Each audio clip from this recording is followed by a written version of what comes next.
আজকে পুচকিদের সঙ্গে আমিও চলে এসেছি। পুচকিদের একটু চটকাচ্ছি। আমার পুচকিরা,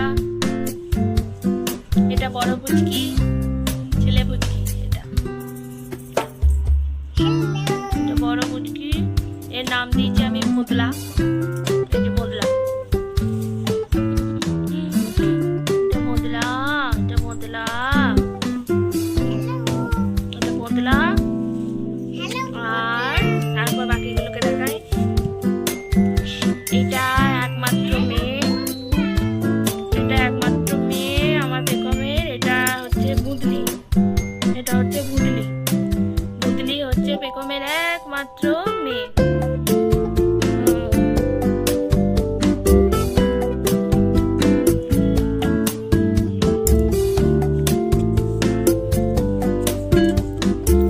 আর এটা কি নাম?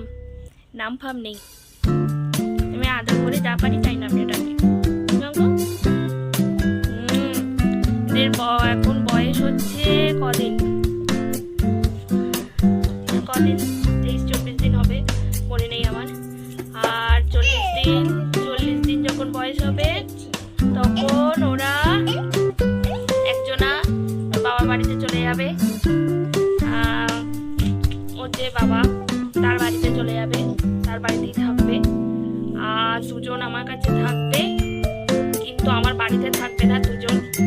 আপডেট অনেকে জানতে চাইছিলেন, বাচ্চা দেবেন কিনা, বাচ্চা দেবেন কিনা, কি করবেন, বাচ্চা বাড়িতে রাখবেন কিনা। না, আমার বাড়িতে অলরেডি 4টে ডগি আছে, আমার মেয়ে আছে। আমিও শারীরিকভাবে খুব একটা সুস্থ নয়, কারণ আমার 5খানা অপারেশন হয়েছে। আমিও শারীরিকভাবে খুব একটা সুস্থ নই। আজ এই কাল সেই লেগেই থাকে। তো সেই কারণে আমি যদি আরেকটা ডগিও বাড়াই তো সেটার প্রচণ্ড অযত্ন হবে, কারণ ছোট তো, ছোট। আর শিশু, বিশেষ করে হচ্ছে শিশুর কিন্তু অন্যান্য ডগের তুলনায় প্রচুর পরিমাণ যত্নের প্রয়োজন হয়। আমি বেগমকে এনেই তো দেখছি প্রচুর পরিমাণ যত্নের প্রয়োজন হয়। তো সেক্ষেত্রে আর একজনকে বাড়ানো মানে তার অযত্ন করা। তো আমি বাড়াবো না, কারণ আমি যখন, অনেকে জানে আবার অনেকে জানে না, যে আমি যখন বেগমকে নিয়ে এসেছিলাম আমি কিন্তু বেগমকে কিনিনি। কারণ আমার একটা শিশুর খুব শখ ছিল, একদম ছোট্ট থেকে। আমি যখন কলেজে পড়ি, আমি যেখানে টিউশন করতে যেতাম তার পাশে বাড়িতে একটা শিশু ছিল। সে প্রায় দিনই রাস্তায় ছেড়ে রাখতো, তাকে দেখে আমার খুব ভালো লাগতো। তখন থেকে আমার একটা শিশুর খুব শখ ছিল। তো আমি যখন পুকুকে কিনি তখন পুকুকে আমি নিজের টাকায় কিনেছিলাম, ওই নিজের হাত খরচার টাকা জমিয়ে জমিয়ে পুকুকে কিনেছিলাম। সেই সময় আমার শিশু কেনার মতো টাকা ছিল না, তো সেই জন্য আমি শিশু কিনতে পারিনি।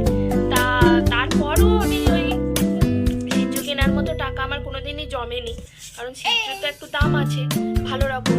তো সেই কারণে আমার ভাই যখন জানতে পারে, মানে আমার ভাই, অনেকেই ভিডিওতে দেখেছেন আমার ভাইকে, তো সেই ভাইয়ের সঙ্গে আমার পরিচয় হচ্ছে ফুপু সূত্রে পরিচয় হওয়ার পর সে আমার নিজের ভাই হয়ে গেছে। আমি তাকে ভাই ফোটাও দিই সব, মানে আমার নিজের ভাইয়ের থেকেও আমার পরম, মানে কি বলবো, পরম আপন, আমার একটা পরম ভরসার জায়গা আমার ওই ভাই।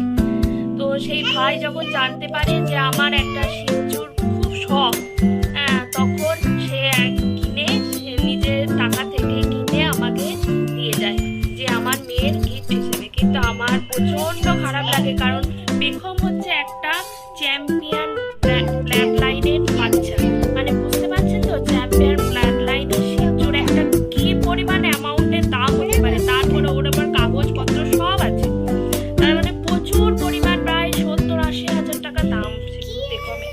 তো সেই জায়গায় দাঁড়িয়ে আমার প্রচন্ড খারাপ লাগে যে তুমি কেন আমার জন্য, চুপ করো না একটু, যে তুমি কেন আমার জন্য এত টাকা খরচা করলে, কেন? আমার এত খারাপ লাগে, আমি এত খেয়ে করতেই থাকি যে আমার তো এত টাকা দেওয়ার সাধ্য নেই, তুমি কেন আমার জন্য এত টাকা খরচা করলে?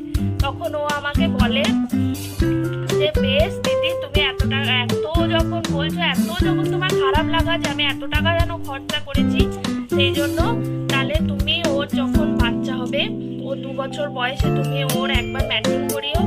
ওর ম্যাচিং করার পর যখন ওর লিটার উঠবে, সেই লিটার থেকে বাচ্চা তুমি আমাকে দিয়ে দিও। ব্যাস, তাহলে আমি বাড়িতে বাচ্চা রাখবো কি সেল করবো সেটা পরে আমার ব্যাপার, সেটা বাড়ির পরিস্থিতি বুঝে রাখবো। কারণ ওর বাড়িতে অলরেডি প্রচুর ডগ আর প্রচুর বড় বড় ডগ, ছোট ডগ নেই। তো সেখানে ছোট ডগ রাখাটা মুশকিল। তো দেখবো, তারপর যদি রাখা যায় রাখবো, না হলে সেল করবো, যা হোক করবো। অন্তত তোমার গিল ফিলটা তো যাবে। তো সেইখান থেকে যে আমার বাকি যে দুটো বাচ্চা থাকবে সেই বাচ্চা দুটো আমি ভাইকে দিয়ে দেবো। তো সেই রকমই কথা হয়েছে, ভাইকে দিয়ে দেবো।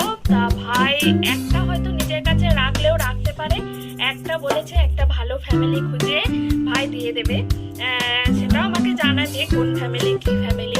আমি বলেছি যে শুধু তুমি একটু লক্ষ্য রেখো যেন এমন একটা ফ্যামিলি হয় যে যেন তার আগে থেকে কোনো একটা ডগ মানে ডগ রাখার অভিজ্ঞতা যেন থাকে। আর শিশু সম্পর্কে তাকে একটু জানিয়ে দিও, কারণ তার লোমের জট, গ্রুমিং, এরকম একটা ফ্যামিলি যে গ্রুমিং চার্জ সবটা যেন মানে চার্জ মানে শুধু শিশু নিয়ে এলেও তো হয় না, শিশুর পেছনে অনেক খরচাও আছে, সেইগুলো যেন চালাতে পারে। এরকম একটা ছোট্ট ফ্যামিলি, যাতে আমার ফ্যামিলি আমার এই ছোট্ট বাচ্চাগুলো যেন কোনো রকম অসুবিধা না হয়। আমি মানে আমি বেকুমকে যেভাবে যত্ন করে রাখি সেরকম ভাবেই যেন যত্ন করে থাকে। তো এই হচ্ছে ওদের ব্যাপার, ওদের ইয়ে যে এই তিনটে বাচ্চার কি খবর, কি থাকবে কি না থাকবে সব আগে বলে দিলাম। তিনটে বাচ্চায় আমার কোল আলো করে যেমন এসেছে, আমার কোল ফাঁকা করে অন্য বাড়ির আলো, অন্য বাড়ির বা অন্য ঘর আলো করতে যাবে, অন্য বাড়ির আলো জ্বালাতে যাবে, অন্য বাড়ির আলো কে জ্বালাতেই ওরা এসেছে, অন্য বাড়ির আনন্দ হয়ে এসেছে। এটাকেই আমাকে মেনে নিতে হবে, কারণ এ বাড়িতে রাখলে সত্যি ওরা অযত্ন পাবে, আর যত্ন পাবে না। কারণ আমার পক্ষেও টাফ হয়ে যাচ্ছে। যদি ভবিষ্যতে আর যদি কোনোদিনও ম্যাটিং করায়, আর ইচ্ছা আমার নেই, যদিও করায় ভবিষ্যতে, ইচ্ছা নেই বললাম, তখন ইচ্ছা হলে বেগমের একটা বেবি আমি বেগমের কাছে রেখে দেবো। তখন রুহিও একটু বড় হয়ে যাবে, আমারও একটু চাপ কমবে, কারণ রুহি তো তখন নিজের কাজ নিজে করতে পারবে, একটু হলেও চাপ কমবে। তো তখন ভাববো। আর এখন আপাতত সেরকম ভাবনা চিন্তা নেই। এখন আমি ভাইকে দিয়ে বলা যেতে পারে আমার সেই খারাপ লাগাটা একটু আমার মিটবে। আর আমার সোনাগুলোকে ভাইয়ের কাছে রেখে আমি নিশ্চিন্ত হব, তাই তো? আমি ঠিক করেছি যে ওদের ছেড়ে তো মানে থাকা যাবে না। এত যে অ্যাটাচমেন্ট নিজের হাতে করে মানে বেগমের পেট থেকে বার করা, টেনে বার করা, তারপর নিজের হাতে নাড়ি কাটা, তারপর নিজের হাতে করে বড় করা, তারপর রুহি প্রতিদিন বড় করা, আদর করা, এত অ্যাটাচমেন্ট, এত ছেড়ে তো যেদিন লাস্ট বাচ্চাটা চলে যাবে সেদিন ছেড়ে তো থাকা যাবে না। তো আমি ঠিক করেছি যেদিন আমরা ছেড়ে ওর লাস্ট বাচ্চাটা চলে যাবে সেদিন আমরা কোথাও একটা চলে যাব, মানে বেড়াতে কোথাও একটা চলে যাব। হয় আমি আমার বাপের বাড়ি চলে যাব, নয় আমি আমার শ্বশুর বাড়ি শান্তিপুর চলে যাব, কোথাও একটা চলে যাব একটু চেঞ্জ করার জন্য। না হলে আমি নিজেকে সামলাতে পারবো না, আমার মেয়েটাকেও আমি সামলাতে পারবো না। তো এই হচ্ছে ব্যাপার, এটাই এত না আপাতত ঠিক করে রেখেছি। এরপর যা ঠিক করার ভগবান করবে, ভগবান যদি ঠিক করার করবে, যা করার করবে, ওনার ওপর তার আমাদের হাত চলে না। ব্যাপার এই যে আমি এত আদর করছি, এই যে তার মা দেখুন ও কোনো নিশ্চিন্তে শুয়ে আছে, মা যে আদর